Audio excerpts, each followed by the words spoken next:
الحمد لله رب العالمين والصلاة والسلام على سيد المرسلين وعلى آله وصحبه أجمعين أعوذ بالله من الشيطان الرجيم بسم الله الرحمن الرحيم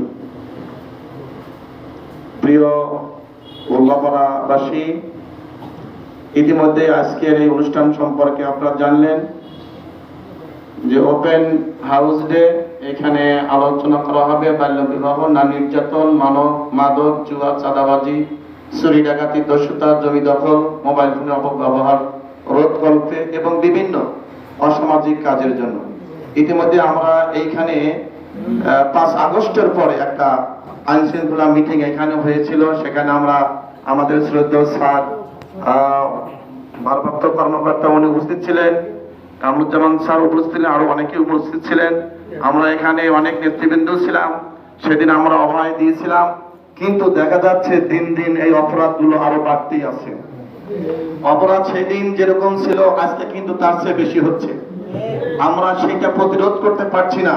আমার এক ভাইজান সাহসীর সাথে অনেক কথাগুলো বলে গেছেন। আমি সেদিন বলেছিলাম, লিমা তাকুলুনা মা লা তাফআলুন, তোমরা যে কাজটা নিজেরা করো না ওই কাজটা আরেকজনকে করতে বলো না।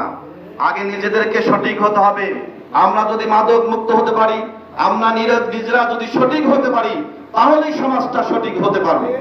আমরা যখন সহযোগিতার হাত বাড়িয়ে দেব, আমরা চাঁদাবাজি করব, আরেকজনকে চাঁদাবাজি করতে নিষেধ করব, ওই চাঁদাবাজি জীবনে কোনোদিন বন্ধ হবে না।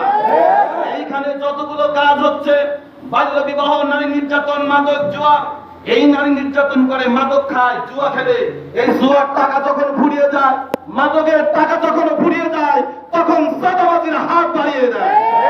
যদি চাঁদাবাজিটা বন্ধ করা যায় বাংলায় উনান থেকে, চাঁদাবাজি বন্ধ হলে সব বন্ধ হয়ে যাবে, আর একজন সামনের দিকে অগ্রসর হবে না। এই জন্য আমাদের সাহস থাকা দরকার। আমরা প্রশাসনের কাছে ধন্যবাদ জানাই, আজকে উল্লাপাড়া মডেল থানাকে ধন্যবাদ জানাই।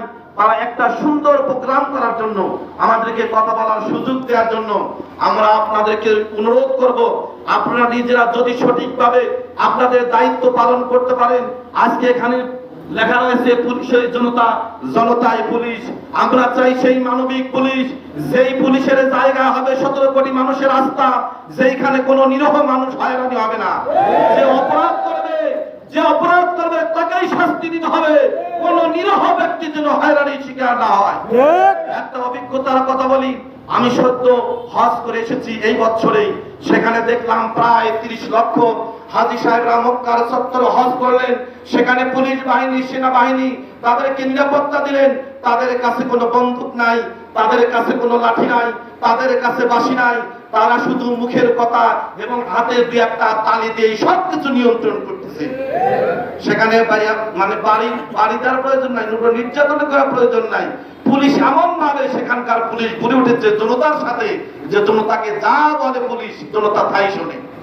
আজকে যদি আমাদের বাংলাদেশের সেই পুলিশ ভাইরা যদি সেভাবে তাদের হৃদয় দিয়ে আন্তরিকতার সাথে নিজেদের থানাগুলো পরিচালনা করেন, যেখানে থাকবে না কোনো অনাচার, অত্যাচার, নির্যাতন, কোন লোভ লালসা উঠে যদি আমরা সেই মানবিক পুলিশ গড়ে উঠতে পারি, জনতার পুলিশ যদি গড়ে উঠতে পারি, সেই জায়গায় একজন নিরীহ মানুষ অন্যায়ের শিকার হবে না। সেই সময় এই পুলিশ যা বলবে, সেই সময় পুলিশের কথা সবগুলো জনতা শুনবে। অনেক জায়গায় থেকে প্রশ্ন উঠছে যে পুলিশ ভাইদের মধ্যে এখনো সেই পূর্বে 17 বছরের যেই পুলিশ প্রশাসন যেইভাবে করেছে, কিছু কিছু পুলিশ ভাইরা এখনো তাদের সেটা বহাল রেখেছে। আলহামদুলিল্লাহ আমরা দেখতে পাচ্ছি অনেক পুলিশ ভাইরা আগের সেইগুলো বাদ দিয়ে মানবিক পুলিশ হওয়ার জন্য চেষ্টা চালাচ্ছে। আমি সে কথাই বলবো, ওমর রাদিয়াল্লাহু তাআলা আনহু যেরকম ভাবে একজন ইসলাম কবুল করার পূর্বে তাকে দেখে সবাই ভয় পেত, সন্ত্রাসী বলে তাকে গালি দিত, অথচ ইসলাম গ্রহণ করার পর ওই ওমরই সোনার মানুষ হিসাবে গড়ে উঠেছে।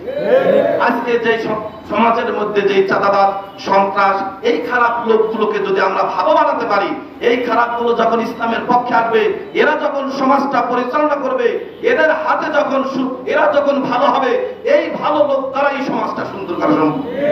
এজন্য আমরা আমাদের পক্ষ থেকে আমরা যারা নেতৃস্থানীয় রয়েছি বিভিন্ন দলের, আমরা যদি পুলিশ প্রশাসনকে একটু সহযোগিতা করতে পারি, তাহলেই আমরা ভালো থাকতে পারবো। আজকে হয়তো আপনাদের ছেলে মাদকের সঙ্গে জড়িত, ওই মাদকের সঙ্গে আমার নিজের সন্তানও জড়িত হতে পারে। অতএব কারো ছেলে যখন খারাপ পথে যায় সেইখানে আপনি সুখী হবেন না, খুশি হবেন না, আপনার দুঃখ পাওয়ার দরকার। কারণ ওই ছেলেটা আজকে খারাপ হচ্ছে, কালকে যে আপনার ছেলে খারাপ হবে না এটা কিন্তু হতে পারে না। এই জন্য আপনি একা ভালো থাকতে পারবেন না, আপনার পরিবারকে নিয়ে ভালো থাকতে হবে, আপনার সমাজ নিয়ে ভালো থাকতে হবে, আপনার রাষ্ট্র নিয়ে ভালো থাকতে হবে। সবাই যখন ভালো থাকবেন তখন আপনিও ভালো থাকবেন। এই জন্য আসুন আমরা সবাই মিলে আমাদের এই বাঙ্গালা ইউনিয়নকে একটি মডেল শান্তিময় সমৃদ্ধ বাঙ্গালা ইউনিয়ন গড়ে তুলব। আগামী দিনে যেখানে কোনো চাঁদাবাজ থাকবে না, যেখানে ব্যবসায়ী প্রতিষ্ঠানরা সঠিকভাবে ব্যবসা করতে পারবে, কোন ব্যবসায় প্রতিষ্ঠানে 1 টাকা চাঁদা দেওয়ার মতো কোন ব্যক্তি সাহস পাবে না, এরকম বাঙ্গালা ইউনিয়ন যখন আমরা গড়ে তুলতে পারবো তখনই সবাই মিলে আমরা শান্তিতে থাকতে পারবো। সেই আশাবাদ ব্যক্ত করি।